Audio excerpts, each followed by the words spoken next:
이 정 부실장은 네. 이 성남시청 때부터 네. 운명 공동체다. 네. 이렇게 얘기할 정도로 가깝다 이렇게 볼 수 있을 것 같고요. 그러니까 정진상 부실장은 이제 대장동 의혹에도 조금 이름이 거론이 네. 됐었죠. 네. 그 유동규 그 성남도시개발공사 기획본부장이 이 검찰의 어떤 압수수색을 받기 전에 통화한 것으로 알려지면서 이제 논란의 중심에 서기도 했는데, 그만큼 이재명 후보와는 이 뗄래야 뗄 수 없는 이 측근 중의 측근이다, 이렇게 알려져 있는 것이죠. 그렇습니다.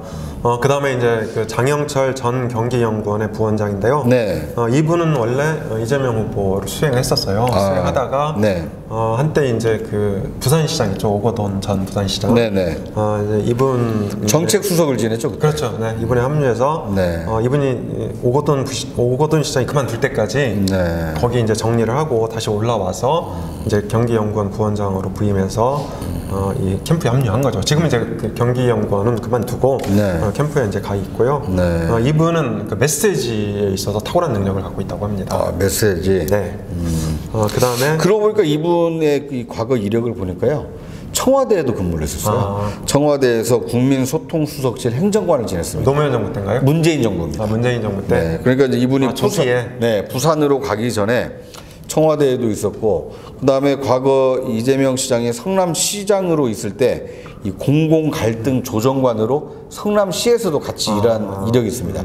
그러니까 이 정진상 부실장의 경우에는 이재명 후보가 이 변호사를 할 때 사무장을 지냈고, 성남시장을 지낼 때도 비서실에 있었고, 경기도지사가 됐을 때도 정책실장으로 일했고, 지금 대선 후보 캠프에서는 정책실 부실장으로 있을 만큼 아주 가장 오래된 인연을 가지고 있는 핵심 참모라고 한다면, 이 장영철 이 부원장의 경우에는 이분은 이제 과거 정동영 그 대통령 후보의 이제 보좌관 출신이거든요. 2007년. 그렇습니다.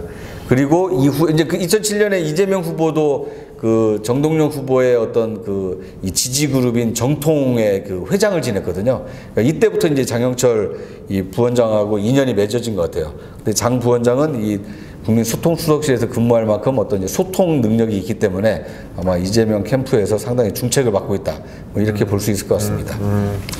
저보다 훨씬 더 잘하시네요. 아닙니다. 이건 이 동아일보가 보유하고 있는 이 인물 DB를 제가 참고해서 말씀드린 겁니다. 네, 그리고 이제 또 한 사람 아직은 베일에 가려져 있는데요. 네. 이모 전략실장이라고 현재 네. 이 이제 전략기획본부에서 실장을 맡고 있고요. 네. 보통 실장하면 이제 현역들이 가는 경우가 많은데 네. 어쨌든 경선 때 실력을 인정받아서 네. 지금 전략실장을 맡고 있고, 네. 이분은 이제 중앙대 출신입니다. 그러면 어떻게 보면 이제 이재명 후보와의 어떤 학연이 있다, 이렇게 볼 수 그렇습니다. 있겠네요. 그러니까 이재명 후보가 여의도 정치하고는 조금 거리를 뒀잖아요. 네. 배지를 단 적도 없고. 네네. 그래서 이재명 후보가 이제 성남 시절의 인맥이라든지 네. 아까 말씀하신 장영철 전 부원장, 네. 정진상 부실장, 그리고 네. 이제 또 한 축은 이제 중앙대 출신들입니다. 네. 그래서 중앙대 선후배들로 이제 핵심 그룹이 구성이 되어 있는데, 네. 이제 이분이 잘 알려져 있지 않지만 네. 상당히 핵심 측근으로 분류가 되고 네. 있다, 이렇게 볼 수 있을 것 같습니다. 네. 저희는 그러니까 이제 뭐 이거 보시는 분들이 볼 때는 이제 좀 답답하실 수 있는데, 저희가 이렇게 실명을 공개하지 않는 이유는 이 캠프에서 아직 공식 직함이나 이런 것을 공개하지 않았는데, 저희가 공개하면 이제 그분에게 약간 누가 될 수 있어서 좀 조심스러워서 그런 측면이 있고요.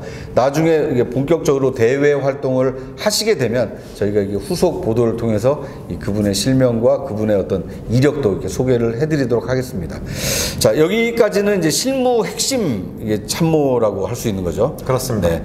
그리고 한 가지 또 공지를 드려야겠네요. 이 실무 핵심은 이재명 후보나 이 당사자들이 동의 여부와 상관없이 저희가 이분들이 하는 일, 그리고 과거에 해왔던 일을 바탕으로 해서 핵심 참모다라고 이게 저희 기준으로 이렇게 추린 것이지, 이것이 뭐 어떤 선대위에서 어떤 직함이나 어떤 이게 객관적인 기준이 없다라는 것도 저희가 미리 혹시라도 오해가 있을까봐 이렇게 미리 말씀을 드립니다. 자, 그러면 이제 실무진들도 있지만 이 선거를 치르다 보면 이 국민의 대표라고 할 수 있는 국회의원들의 역할도 상당히 중요하지 않습니까? 그렇습니다. 네, 이재명 후보의 어떤 이 국회의원 중에 핵심이다라고 할 수 있는 분들은 어떤 분들이 있을 수 있을까요? 그러니까 이 국회의원 그룹도 저희가 0m를 기준으로 나름대로 가장 가까운 의원들. 그러니까 이 천수가 없는. 그래서 제가 큰 틀에서 세 분을 이제 간단하게 소개해드리고요. 구체적으로는 이제 구정원 기자님께서 좀 더 말씀해 주시는 게 더 정확할 것 같습니다. 네, 첫 번째로는 이제 정성호 의원 될 수 있는데요. 네. 지금 그 캠프의 총괄 특보단장을 맡고 있습니다. 네.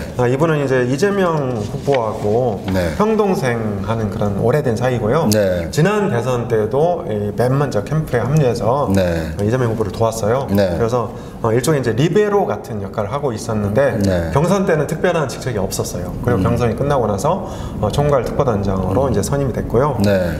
그 다음에 이제 김영진 그 수원에 지역구를 두고 있는 김영진 의원인데요. 네. 이분은 이제 경선 때도 상황실장을 맡았고 네. 지금 캠프에서도 지금 선대위에서도 네. 상황실장입니다. 이분도 중앙대 출신입니다. 이분은 또 특히 중앙대 총학생회장 출신이시죠? 네, 네, 맞습니다. 네. 86학번인데요. 네. 그리고 이제 또 한 분 최근에 실세로 자리 잡은 분인데요. 이 박홍근 의원이라고 이분도 이 경선 때 비서실장을 맡았어요. 네. 그 지금도 이제 그 캠프에서도 비서실장인데 네. 아까 그 운명 공동체라고 저희가 소개해드렸던 네. 그 정진상 부실장하고 같이 이제 비서실을 이제 꾸리고 있는 거죠. 아, 그렇군요. 네, 구체적으로 뭐 재밌는 내용이 있으면 박홍근 의원의 경우에는 그러니까 이제 김영진 상황실장은 중앙대 총학생회장 출신이고요. 이 박홍근 의원의 경우에는 경희대 총학생회장 출신입니다. 문 대통령 후배죠. 그렇죠. 이제 어떻게 보면 문 대통령 후배라고 볼 수 있는데, 그러니까 이 경희대 라인과 이 중앙대 라인이 이재명 후보의 어떤 비서실을 꾸리는 이 양대 축이다. 좀 이렇게 볼 수 있을 것 같고요. 정성호 의원의 경우에는 이재명 후보와 아주 각별한 인연이 있습니다. 사시 동기예요. 사법시험도 같은 해에 됐고 연수원 동기고, 그리고 이때부터 굉장히 이제 가까운 사이였기 때문에 뭐 이 정치권에 들어오기 전부터 아주 오랜 인연을 가지고 있어서 뭐 정치적 동지뿐만 아니라 어떤 인생의 어떤 동반자다, 뭐 이렇게 볼 수 있을 정도로 좀 가까운 것으로. 남자끼리 동반자인데 뭐 그런 건 아니겠죠? 뭐 이제 그런 브로맨스 사이는 아니고 실제로 서로를 좀 신뢰하면서 서로를 인정하는 관계다, 뭐 이렇게 좀 알려져 있습니다. 그래서 이 국회의원 중에서는 정성호, 김영진 그리고 박홍근 이 세 명의 국회의원이 이재명 후보의 가장 가까운 국회의원이다, 이렇게 볼 수 있다, 이렇게 보시는 거죠? 네, 그렇습니다. 네, 충분히 반론도 가능합니다. 이렇게 다른 국회의원 분들이 아닌데 내가 더 가까운데 뭐 이렇게 생각하실 수도 있는데요. 이제 저희가 그 뽑은 기준은 아무래도 이제 실제 하는 일과 그리고 과거 경선 이 과정에서 이 핵심적인 역할을 했던 국회의원들을 뽑았다, 뭐 이런 점을 다시 한번 말씀을 드리겠습니다.